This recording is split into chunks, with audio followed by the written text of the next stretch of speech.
Hi, good evening, everybody. Welcome to the third lecture in our public lecture series on the Wisconsin idea, past and present. Just a few quick announcements before I get to the stuff that you're all here to see and hear. There is a sign-in sheet that's going around. If you haven't had a chance to sign in yet, I encourage you to do that. It helps us just to know how many people have shown up for tonight's event and who they are. So if you don't mind sharing that information with us, we'd certainly appreciate that. Before I introduce tonight's speaker, I did want to mention that another one of our scheduled speakers, Professor Sarah Goldick-Robb, who will be speaking later in November in our lecture series, is in Madison this week, or will be in Madison this week. She is appearing at A Room of One's Own, a bookstore at 315 West Gorham Street this Friday, September 23rd, at 7 p.m. to talk about her new book, Paying the Price, College Costs, Financial Aid, and the Betrayal of the American Dream. So if you would like a sneak preview of some of the ideas, some of the themes that she'll be talking about in November, that event is, I believe, free and open to the public. This lecture series, as those of you who have been coming regularly know, is part of a new course that is being taught for the first time this fall under the auspices of the Department of Sociology at the University of Wisconsin-Madison.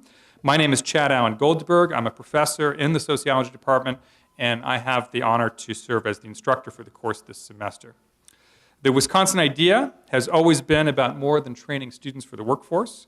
It meant, as Adlai Stevenson once put it, a faith in the application of intelligence and reason to the problems of society, the aspiration to light the way of Wisconsin's citizens and government with the best torches of knowledge and understanding that their university can provide.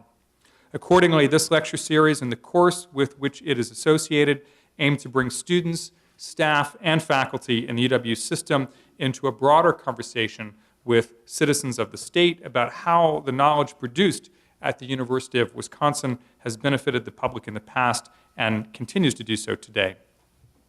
I encourage you to participate actively through our course website, www.wiscidea.com, and our Facebook page.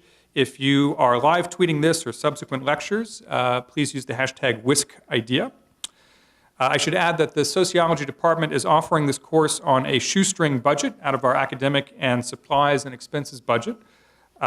If you would like to contribute to this project to allow us to offer real-time broadcasts or otherwise improve our offerings this semester or in the future, please consider making a contribution to the Department of Sociology Annual Fund. You can do so through the course website. Okay, with preliminaries out of the way, we are fortunate to continue our lecture series tonight with a lecture by Lisa Graves on the corruption of the Wisconsin idea, ALEC, and other developments. Like all of our speakers, she is graciously donating her time and expertise free of charge out of a commitment to public service. Lisa Graves is a graduate of Cornell Law School. Since 2009, she has been the executive director of the Center for Media and Democracy, a nonpartisan national watchdog group that exposes corruption and investigates the undue influence of corporations on media, public policy, and democracy. And as you came in, you may have seen there's a table right outside the lecture hall with materials from the Center for Media and Democracy, which if you haven't picked up those materials, you're certainly free and encouraged to do so on your way out. These materials include ALEC's 2016 agenda, a report about that, a flyer about the Center for Media and Democracy, and some other materials that you'll find out there. CMD's original research about the billionaire Koch brothers and the corporate special interest infrastructure has been credited in several documentaries and books. In addition to serving as executive director of the Center for Media and Democracy, Ms. Graves is also the publisher of PR Watch, Source Watch, Bankster USA, and ALECExposed.org. She has previously served as a senior advisor in all three branches of the federal government, as a leading strategist on civil liberties advocacy, and as an adjunct law professor. Her former leadership posts include Deputy Assistant Attorney General at the U.S. Department of Justice in the Office of Legal Policy and Policy Development, Chief Counsel for Nominations for the U.S. Senate Judiciary Committee, for Senator Patrick Leahy, Senior Legislative Strategist for the American Civil Liberties Union, Deputy Director of the Center for National Security Studies, and Deputy Chief of the Article III Judges Division of the U.S. Court System. She has testified as an expert witness before both the United States Senate and the House of Representatives. She has appeared as an expert on a wide range of television news programs and radio shows, and her analysis has been quoted on every major news network in the country and in every major paper in the United States, including the New York Times, the Washington Post, the Los Angeles Times, the Chicago Tribune, and the Boston Globe, and major international outlets, and online in the Huffington Post, Talking Points Memo, and other blogs. So please join me in welcoming Lisa Graves.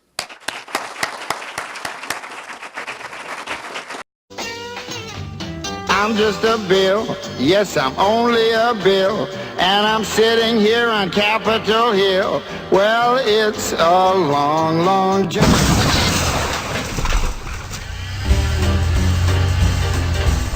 Tough break, Billy boy, but there's a new way to make laws these days. ALEC's the name, and you better not have scratched the limo, pal. See, it works like this nowadays. Bunch of corporations get together and get tax write-offs for bankrolling a charity called the American Legislative Exchange Council. Sounds pretty official, huh? Then they schmooze and booze a whole lot of politicians from states all over the country at posh hotels. Corporate bucks also buy scholarships for politicians, if you're a scholar of drinking scotch, smoking cigars, and playing golf at a resort. So now there's suddenly one big happy family, the corporations, the lobbyists, the politicians. They all get together far away from your citizens and voters, and the unelected lobbyists secretly vote with the politicians, as equals, of course, on the things the corporations want to do. Like, get clean air and water rules, raise your credit card rates as high as they want, crush them democratic unions, make it easier to get away with shooting people, and privatize schools, prisons, bail, immigration, and what have you. Hell, they'd privatize their own mothers. So once the politicians have been wined and dined, a little campaign contribution here, a good time there, the politicians, legislators, head back to their capitals or Congress and fast-track as many of these bills as they can. And here I am, a model ALEC bill, soon to be law. It's a hell of a lot easier and more fun than how you used to do it with all those regular old citizens and meddling media watching your every move. Face it, you're washed up. Corporations have made government of the people obsolete, Bill. It's a thing of the past. What do you have to say for yourself, you old dreamer? Please, help. I ought to stand my ground on you right here. Put you out of your misery.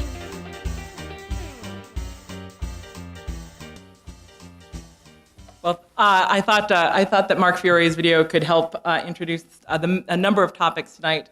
It was a joy working on that short video with him. He's a Pulitzer Prize-winning editorial cartoonist, and we created that video shortly after the terrible tragedy when Trayvon Martin was killed in Florida, and it turned out initially that he couldn't be arrested due to a law that was ratified by ALEC as a national model. So I want to begin the video because it was easier to do that than to do it in the middle, but we'll get to ALEC in a bit. First, I just want to thank Professor Goldberg for that wonderful introduction, and I want to thank you all for that warm welcome coming up to the stage, and also to Patrick Brenzel for the wonderful invitation to speak tonight. It's an enormous honor for me to speak here to you all and to see so many warm and friendly faces in the crowd. But also, it's an honor because I'm a University of Wisconsin graduate of the University of Wisconsin La Crosse. I didn't go to UW-Madison. I wish I had, but I'm a UWL alumna, and I am thrilled to have the chance to speak about the Wisconsin idea. So thank you so much for having me. My comments tonight are going to focus on four main areas. That sounds a little dry, but it won't be, I promise. I want to talk a little bit about our open records case involving the Wisconsin idea. I want to talk with you a little bit about some of our recent open records work on the Republican Attorneys General's Association and coal companies buying access. I want to talk with you about ALEC, of course, and I've had to rearrange my comments tonight to make sure I spend sufficient time talking with you about the Guardian documents about the John Doe. So we have a lot to cover, I think that the quote by Adlai Stevenson was so lovely about the torchlight that the university brings. But I want to focus on the two aspects or two facets of the Wisconsin idea. One is this idea of a public university, and that's going to be part of my conversation about the open records case. And the other is the idea, the core to the Wisconsin idea of having well-constructed legislation that is aimed at benefiting the most people, aimed at benefiting us all. The duty to improve the lives of all Wisconsinites, not just special interests, not just out-of-state special interests. So I also want to thank Joseph J. Ranney, who has a new book forthcoming from the UW Press called Little Empire of Laws, about Wisconsin's contributions to the national rules of law in this country. It's coming out next year, and it certainly gave me new information about some of the key writers and thinkers and jurists who were involved in helping to create the Wisconsin idea. But let's begin with the open records case. So last year? Last February, Governor Scott Walker introduced his budget, and the press duly reported his press release for the most part. But what we did was actually read the bill. And, reading can really help. I'm sure you all recognize that. So we read the bill. Our team was busy going through it line by line, and we were stunned, shocked to find that hidden, buried in the bill, in essence, was the actual deletion of a key component of the Wisconsin idea. And there were two parts of that are worth mentioning. One received an awful lot of attention. One received a little bit less attention. So let me just start with the one that received the most attention, just to refresh your recollection. I do need my glasses. Scott Walker sought to change the university mission to delete these words, I should say. It began with, the mission of the system is to develop human resources to meet the state's workforce needs, to discover and disseminate knowledge, and then deleted was to extend knowledge and its application beyond the boundaries of its campuses, and deleted again, to serve and stimulate society by developing students in heightened intellectual, cultural, humane sensitivities, et cetera. And then he wanted to delete the key clause, inherent in this broad mission are methods of instruction, research, extended training, and public service designed to educate people and improve the human condition.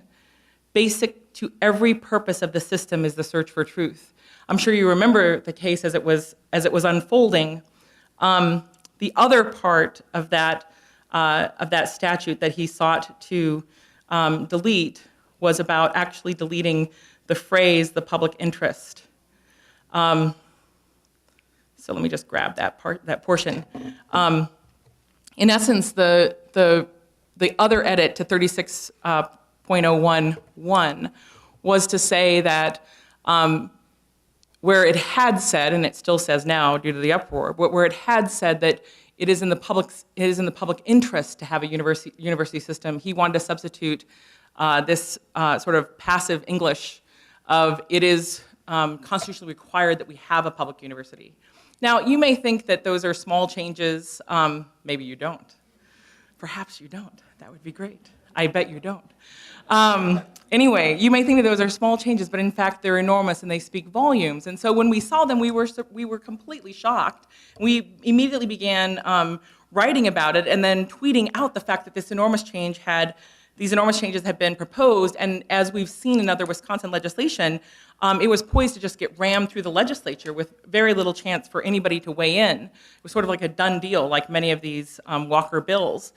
And so we began alerting folks, and we were just amazed by the incredible response. With 600,000 University of Wisconsin alums, there was a resounding response. And over the course of a single day, while Scott Walker was on his presidential quest, he changed the rationale for why this happened, a number of ways, and then ultimately decided that he was going to stick with the idea it was a drafting error.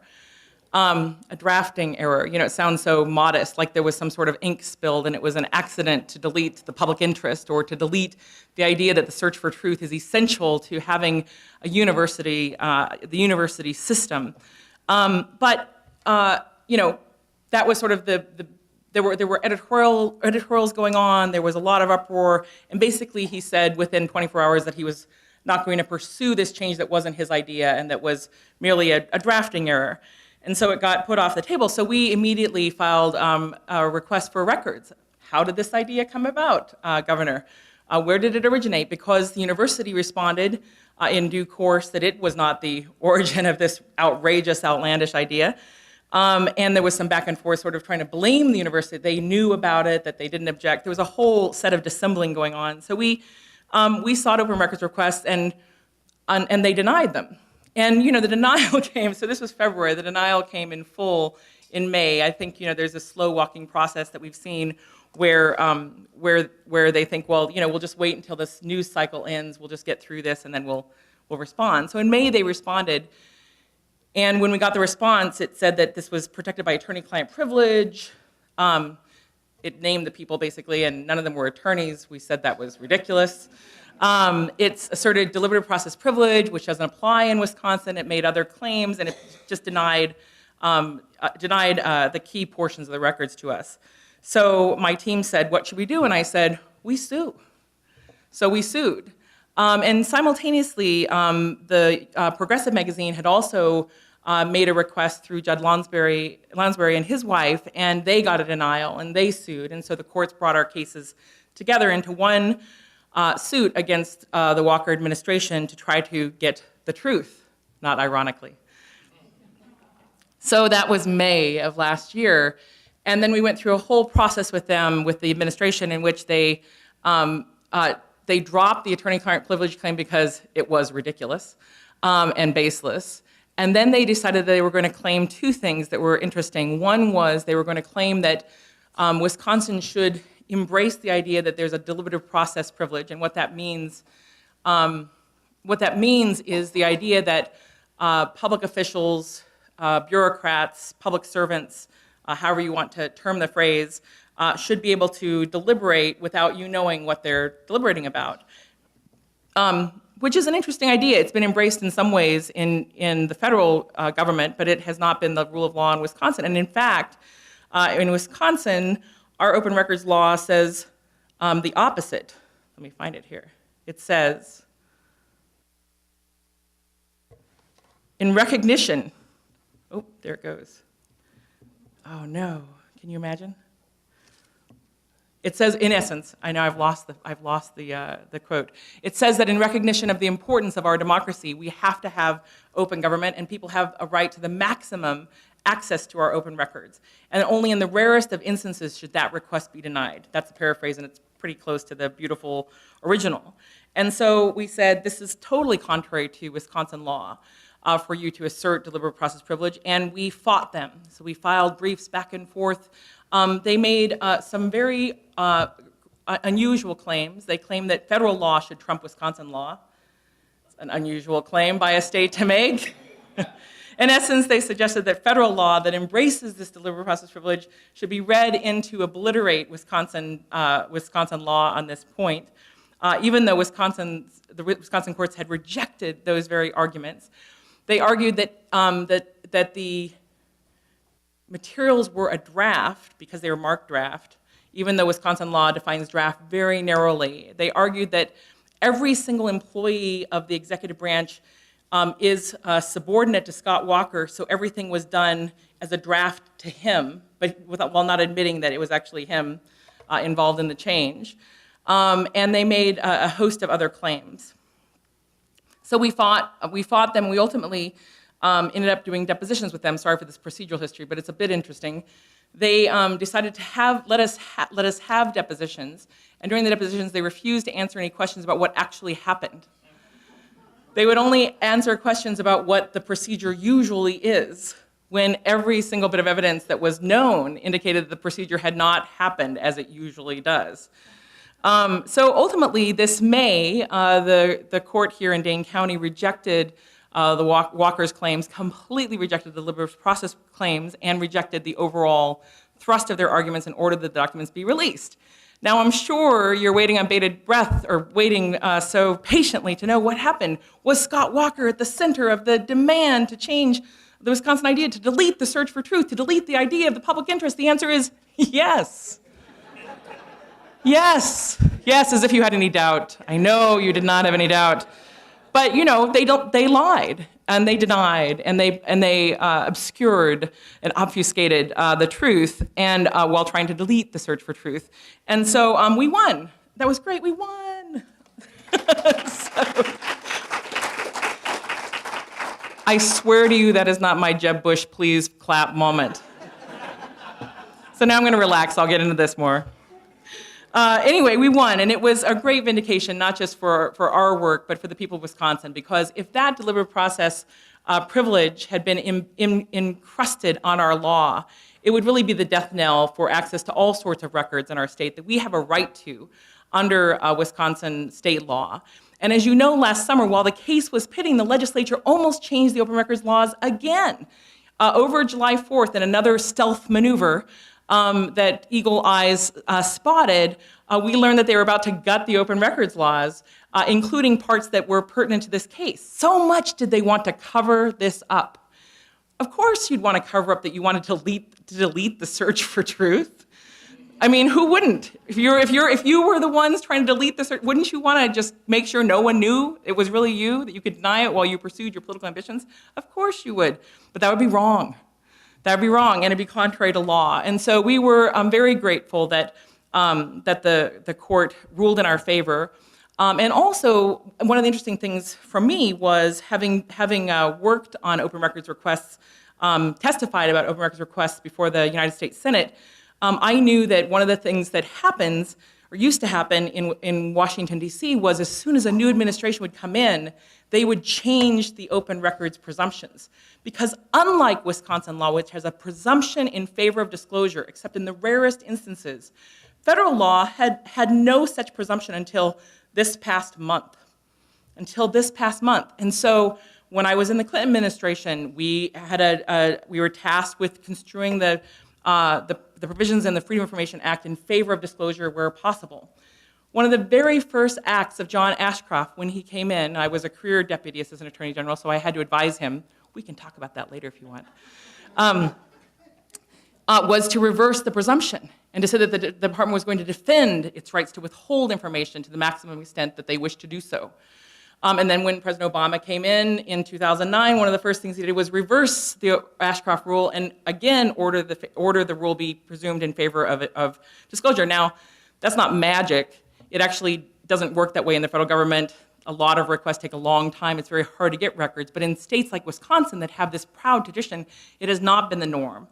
And so in Wisconsin, at least as of today, September 20th, 2016, we have our Wisconsin idea concept intact in the university mission statement that's embedded in statute, and we have still intact in Wisconsin the open records laws that say that you, the people, we, the people, have a right to information like this, and that no one can hide it just because they're embarrassed. And before I move on, let me just say one more thing about that, which is having studied at the University of Wisconsin at La Crosse under one of the great conservative professors there, who trained me in the teachings of Raoul Berger, one of the legal historians on the right, this idea of openness or closedness really shouldn't be a right-wing or left-wing or progressive or Democratic or Republican issue. It should be a nonpartisan, transpartisan issue. And Raoul Berger, during the Watergate crisis, wrote about this idea of having secret deliberations as being the enemy of good government, being the enemy of democracy. And the idea that people who are not elected should have rights, greater rights over the sovereign people in terms of who gets to see how records are created is really a contrary to the cornerstone principle of democracy. But more than that, I think one of the ideas that is embedded in that is the idea that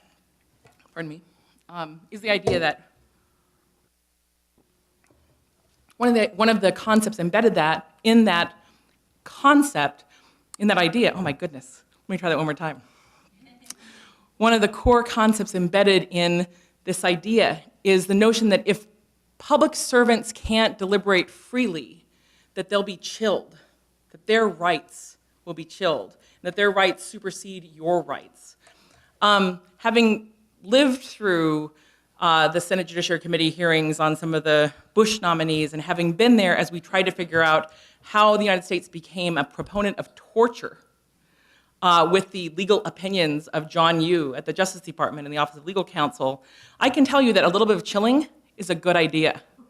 If people in government are afraid that the citizens might find out what they're proposing, and that makes them hesitate to do something wrong and terrible, so be it.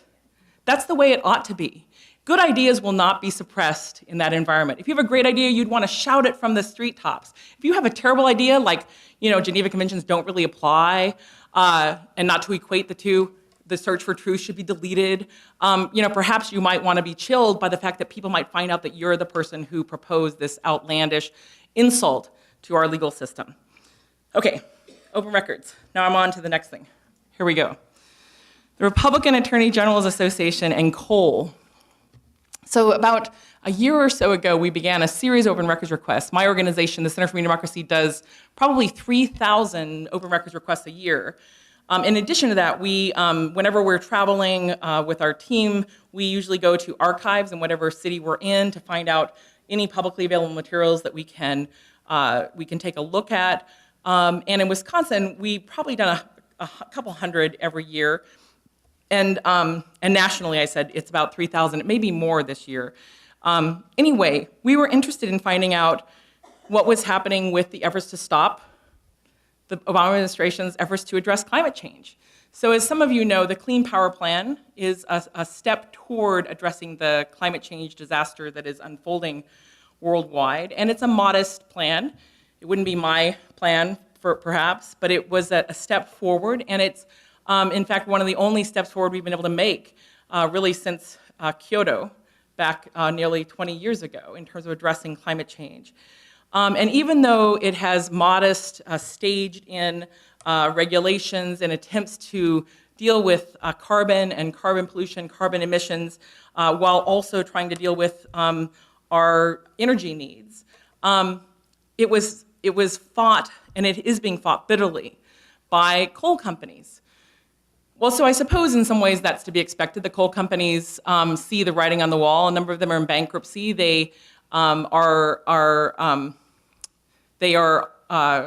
dealing with a lot of issues. One of the issues that they've been dealing with, for example, is the pensions they promised to their miners that they've been trying to spin off and get out of through basically loading up other companies with debt so that they could just rake in the profits for themselves, for the CEOs, which is what happened with one of the major coal companies a couple years ago until it was stopped by a bankruptcy court.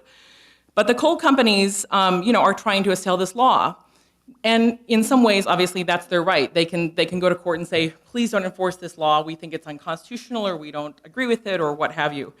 But what they've done is they have managed through their money to buy access to the top law enforcement officers in the states. So what our open records investigation uncovered was that companies like Murray Energy paid like $250,000.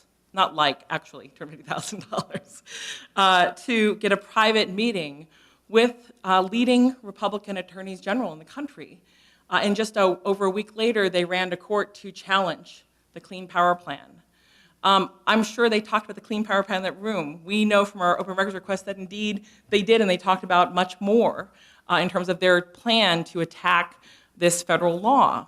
So the question in these documents, which we published on our site, and which were heralded by Bloomberg News, and we also had an editorial, an op-ed in Newsweek about the selling of our Attorney General. The issue is,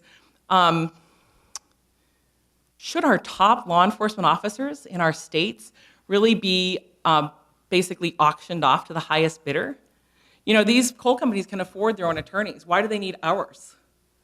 Why do they need our Attorney General? That Attorney General is supposed to serve in our public interest, in the public interest of the people of this state, not in the interests of a West Virginia coal company or a Wyoming coal company. They are not elected to actually do the bidding of other corporations or corporations at all. They are given a role in our system to vindicate our laws. In fact, the attorneys general they're supposed to be the regulators of industry. They're the ones who decide at the justice departments of the states whether to pursue claims of fraud, whether to pursue claims of certain violations, whether to litigate environmental hazards or pollution.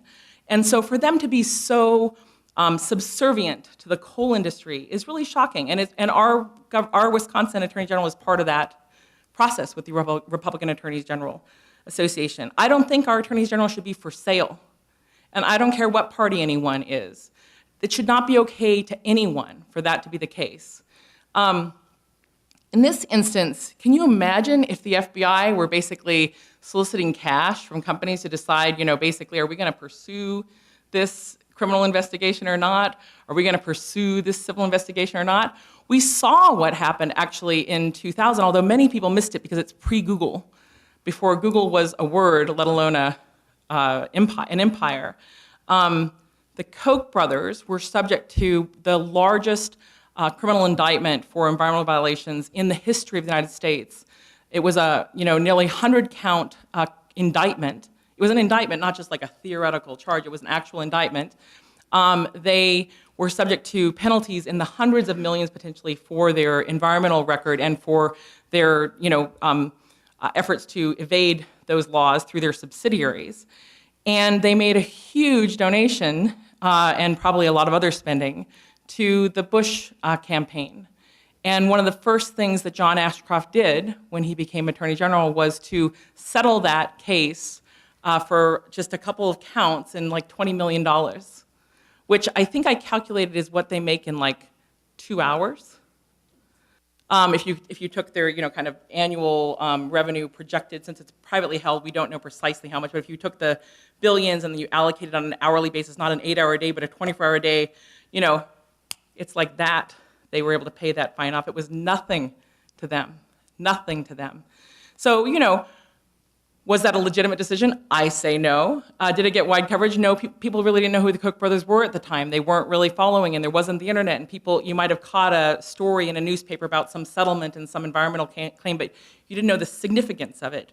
Well, in this instance, with the Republican attorneys general, you have instance after instance in which they are basically chummy and very close to companies that are highly regulated in their states. Who are some of their big funders? Koch Industries, of course. Of course the Koch brothers are a big funder of the Republican Attorney General Association. Who else? 5-hour energy drinks. Why? Well, some people have sued because their loved ones have died and they believe that maybe they were over-caffeinated by these highly unregulated caffeine drinks. I would urge you not to drink too many of them. And so the 5-hour energy people have been trying to fend off regulation. So of course they're paying money to the Republican Attorney General Association in order to try to curry influence with them and be seen as supportive. Now, what is RAGA, this Republican Attorney General Association? It's a 527. So the way it works is this sort of, you saw that like circle of cash in the ALEC video. The attorneys general go to a meeting at this huge fancy resort called Wintergreen. Is it Wintergreen? In West Virginia, chandeliers, very posh. And these companies pay RAGA huge sums, $250,000, $100,000, $150,000, gigantic sums.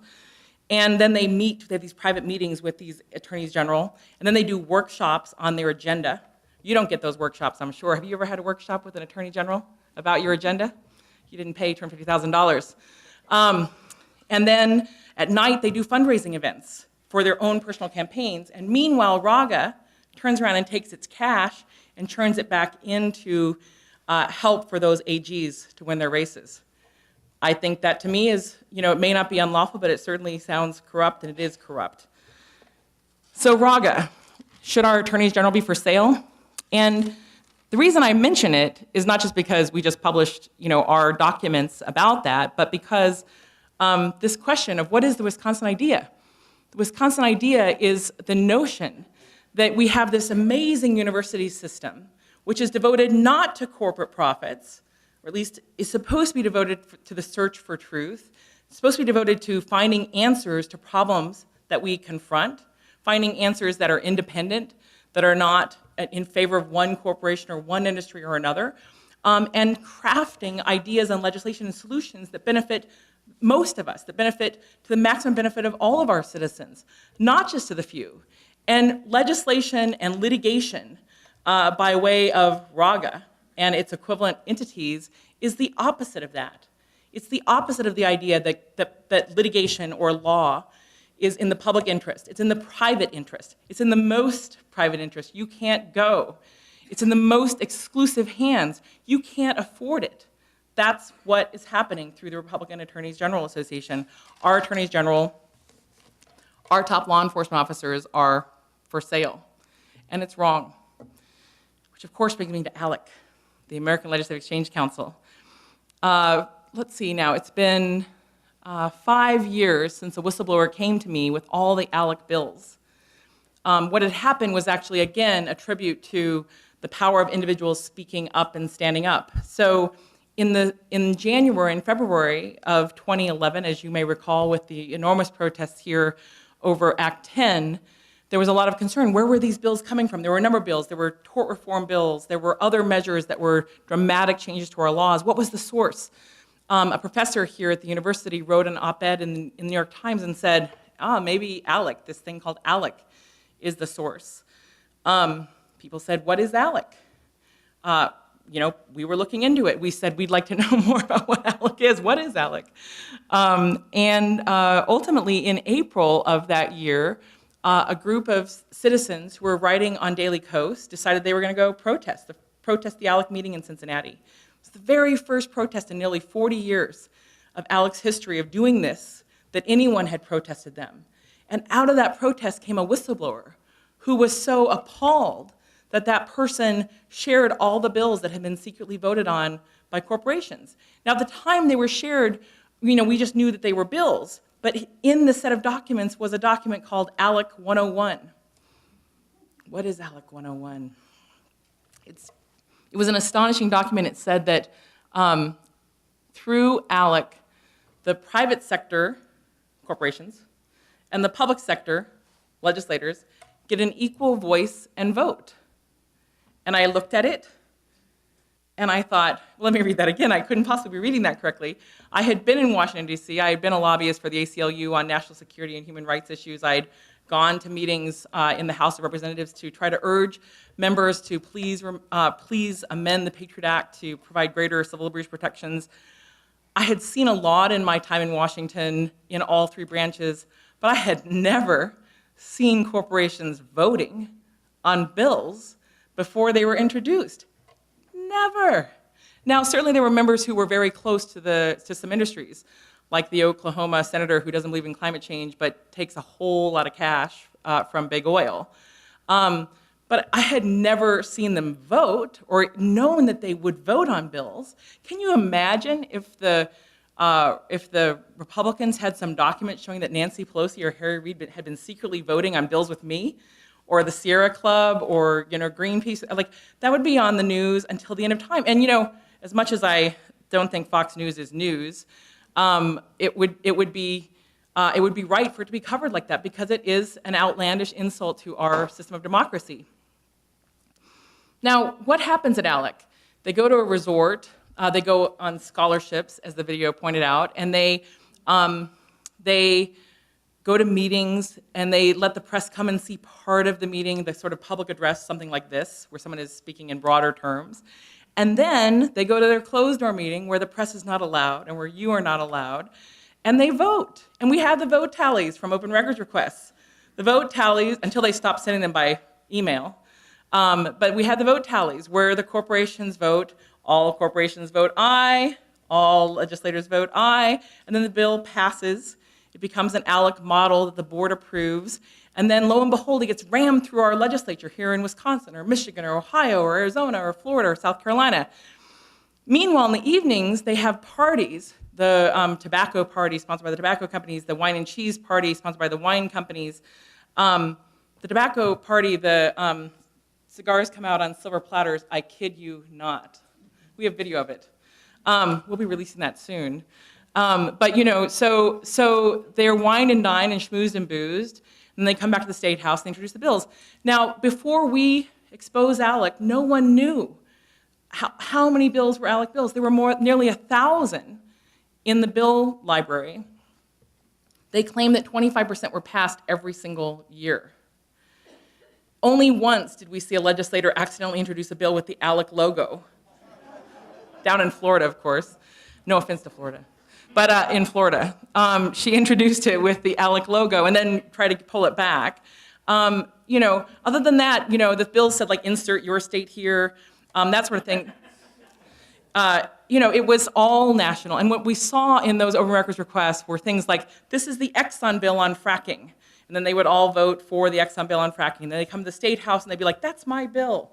Well, I'll tell you what, here in Wisconsin, there was a bill introduced to change the rules for torts in the state, to adopt an ALEC bill that would make it almost impossible to sue if your parent or child or partner were killed by an FDA-approved drug. And Representative Zipperer and Rep. Paul Farrow added medical devices to it. So if your medical device was approved, you wouldn't really be able to sue. And I always say to reporters, yeah, because they woke up one day and they just decided that this was a great idea, and they had it just magically match the ALEC bill. It was incredible. What a crazy coincidence. Because citizens in Pewaukee were just clamoring to make sure I don't get to sue if my loved one is killed by a drug, right? I mean, this is an example of how our legislative process has been so distorted away from the core concept of the Wisconsin idea. The idea that legislation is supposed to be in the broadest public interest, not in the narrowest interest. And ALEC epitomizes that narrow set of interests. So we have submitted evidence to the IRS challenging their tax status. We've submitted evidence again. We're about to submit a major set of evidence. I know, now I'm letting the cat out of the bag. But we're about to submit more to the IRS about ALEC's, in our view, evasion of the tax laws. And we hope that you'll come to our sites, Exposed by CMD and ALEC Exposed and PR Watch, to learn more about ALEC. One of the positive things, I should say before I get to the last topic of the evening, before we have question and answer, is that through public efforts, more than 100 corporations have dropped out of ALEC, including General Motors and General Electric and Walmart, including Google, including, I think most recently, Ford and Travelocity, and AARP, which we uncloaked this summer as funding ALEC. We wrote that article, we broke that story, we saw them at the conference down in Indianapolis. They had a number of lobbyists who were there. They claimed this. Let me just make sure you understand what's going on here. It's a shakedown. AARP basically claimed that it couldn't meet with its legislators in the states where those lobbyists, representing tens of thousands of retired persons, they couldn't get access to those legislators in their home state unless they ponied up and went to the ALEC meeting, and then they could get access. This is how this corrupt system works, or doesn't work, basically, for us. So huge victories on ALEC in terms of public awareness, in terms of public accountability, and there's a lot more to do, and we have more that is to come. So let me spend the last 10 minutes of my formal remarks on the recent story that The Guardian broke about these John Doe documents. Now, 2 weeks ago, our story broke about the Republican Attorney General. We thought that was a huge story. You probably didn't hear about it, but it was great. But this has sort of been superseded, obviously, by things happening in the presidential world, but also, obviously, the Guardian's documents, the John Doe documents, there are just astonishing. And we've been poring over them and analyzing them and writing stories about them. They're on our PR Watch site. And I have to say, it's shocking, even though little slivers had come out over the last few years about the John Doe investigation. The things in the documents are astounding. And again, I'm going to drink again. The whole structure there is, in essence, an assault on the concept of the Wisconsin idea. You have a a governor who is literally raising $1 million checks from corporations like Menards, written on the corporate checking account, bragging about the fact that he got $1 million from Menards, having it go to the Wisconsin Club for Growth, which was run by one of this triumvirate, ALEC O'Keefe, and then having those ads be spent on having that money be spent on ads to help Walker and help his allies in the legislature retain their seats, and it was all done to hide from you how much big money was coming into the state to win him those races.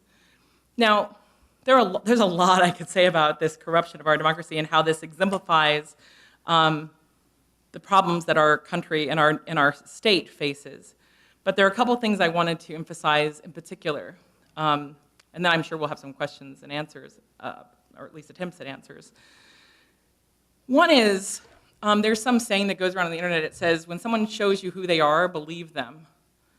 And somehow that seems applicable here, although it's sort of a social media meme. When Scott Walker tells Karl Rove that he's got his team in place, they're going to run these 12 races across the country, across the state. They're going to win this effort.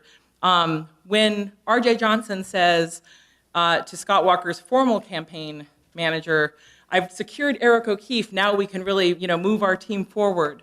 When their fundraising person says, go out and ask for $1 million, tell them that no one will know, tell them that that corporations can give too.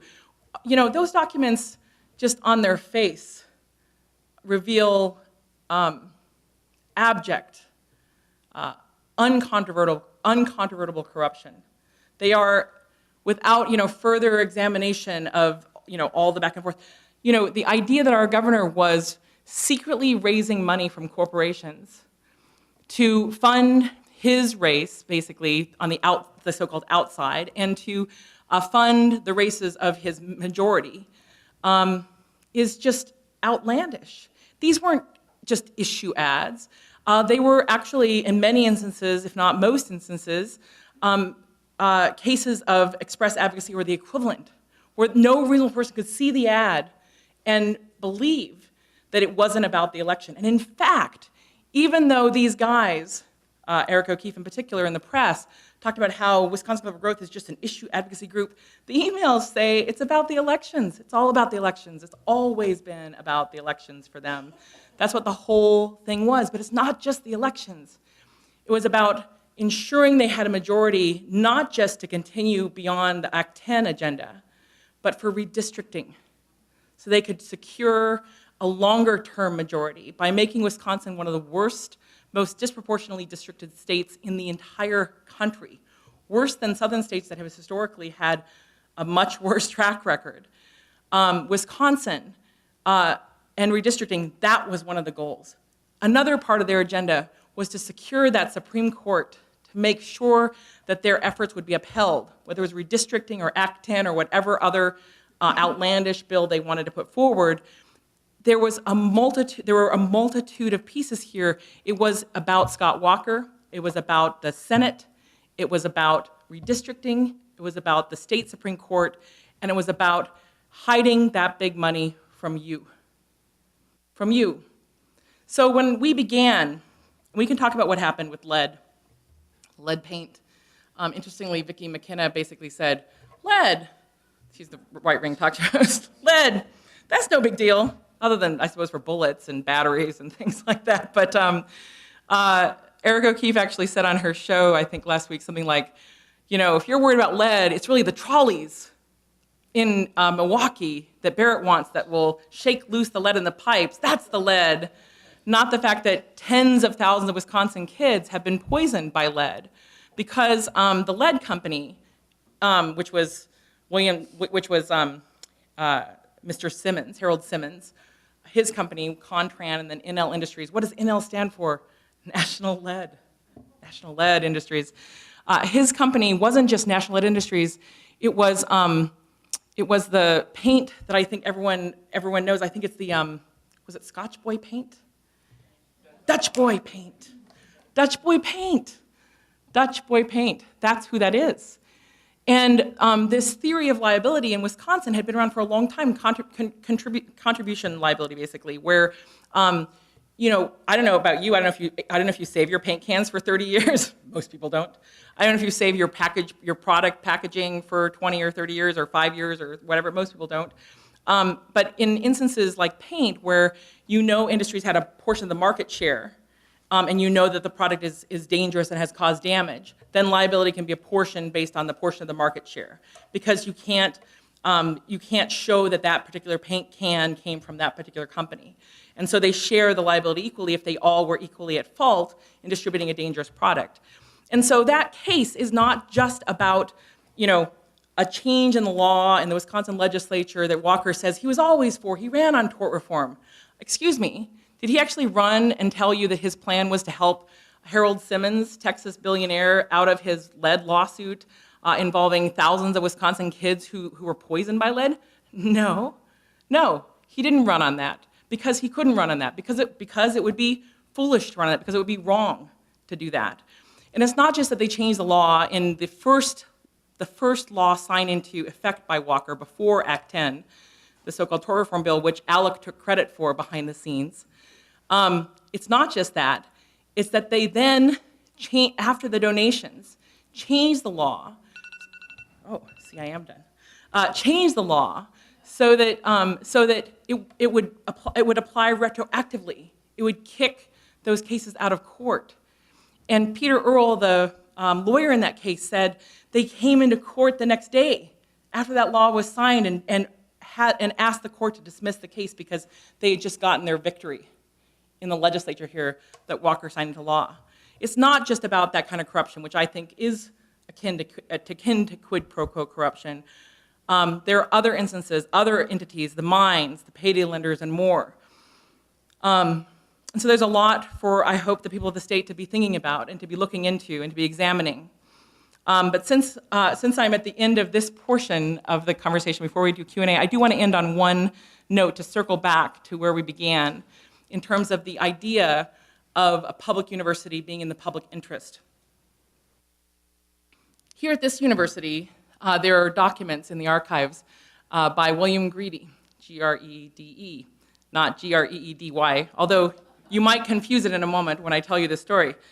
He was an industrialist here in the state, and he was one of the key members of the John Birch Society, along with Fred Koch, Charles and David Koch's father. They were McCarthyites. They were John Birchers who claimed that basically the civil rights movement was a communist front. When I pulled the records from the Greedy archive about what the John Birch Society was up to during the 60s, it was like 75% attacks on Martin Luther King, attacks on the integration of our schools, attacks on Rosa Parks. Then there was a little bit about the UN, and then there was a little bit about them trying to get Senator Goldwater to run for president for them, and he declined. But one of the documents in that archive, there are many, and we're going to be publishing them this fall, or at least portions of them this fall with explanation. But one of the documents in that archive was astonishing to me. In it, Charles Koch, there are two pieces to this. There's an earlier part and a later part. Charles Koch in the 1960s, he's about 30 years old. He's poised to inherit his father's company, which he would rename Koch Industries. He's a John Birch Society member. He's fundraising for them in Wichita and helping to fund the national effort of the John Birchers. And one of the first things he does, the first memo I find, is one in which he's talking about whether to invest in this thing called the Freedom School, which was called an anarcho-capitalist school because they didn't believe in regulation, didn't believe in government for anything other than defense, really, or defense of property, foreign defense and defense of property. In that document, he ponders, should I invest in this school or should I try to get my people in universities all over the country? And that was 1962. a long time ago, as a very young man, making these plans that he ultimately executed in universities across the country to basically embed his right-wing economists into those university systems and buy them off through his cash. But the other piece, which no one has heard about until now, so I'll break this story with you all, is that he was examining our public school system in general, both private schools and his embrace of the idea of private schools. He had tremendous antipathy to the idea of there being public schools, secondary and primary and secondary schools, and there's more to that story. But as he was looking around and thinking of himself as the master of the universe, I suppose, in the 1970s, he took a look at the university system. And before I tell you this key point, one of the things I would say to you is there's a lot of talk in ALEC-aligned groups and Koch's fund ALEC about free markets and about limited government. But what I've come to conclude is that limited government is about limited democracy. They want unlimited corporate power or maximally unlimited corporate power and limitations on our ability to govern our country, including our campaign finance laws that affect who we can elect, but also the laws that pass, whether we're regulating lead producers who are putting poison into our environment, whether we can sue them or not. The idea of limited government, it's a nice phrase, but at its root, it's about limiting your power and our power in a democracy. And that's sort of key to what I'm about to tell you. So in these documents is a discussion by one of the very first groups that Charles Koch helped create, or created in reality. And in it he says, you know what's wrong with public universities in the 1970s? They cost too little. They cost too little. At a time in our country in which people could afford school without being burdened by incredible crippling debt, at a time when public universities were thriving and flourishing, when people could really use a university education as a gateway to a better life and without this enormous debt that so many of students today are facing, Charles Koch looked around, surveyed the world of universities and said, you know what? They cost too little. They really need to cost more because this public subsidy is basically making it hard for private universities, which are the be all and end all, to compete. How dare we have public universities? So to me, it's no surprise. It's no surprise to see Scott Walker actually try to eliminate the idea, not just of the search for truth, but the idea that having a public university is in the public interest. Because at its root, the Wisconsin idea is about affirming and ratifying and defending the public interest. And what that effort to destroy the university mission was about was an attempt to convert that public interest into a private interest, into an interest that serves the interests of the very few that support a handful of politicians. So those are my opening remarks.